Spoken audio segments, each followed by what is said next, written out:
This is Anne LePan of Shooting Star Astrology with the astrological forecast for today, Thursday, April 30th. We're going to be feeling lighthearted and as though we can take steps to enhance our lives today. A Sun-Neptune angle will allow us to objectively consider facets of our lives that we want to turn around into something good. The moon is in Libra today, which is the most harmonizing and social sign of the zodiac. People want to be fair while the moon is in Libra.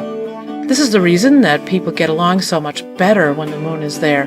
We want to listen to what people have to say as much as we want to engage them in our lives. The word of the day is twirl. Solutions can be found by taking the rough edges out of situations. The color of the day is lemon quartz.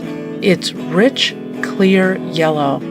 Wear the color of the gemstone lemon quartz today to show strength through kindness.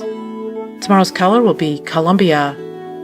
Listen to a visualization on shootingstarrastrology.com to help you relax, be inspired, or just to get away for a moment.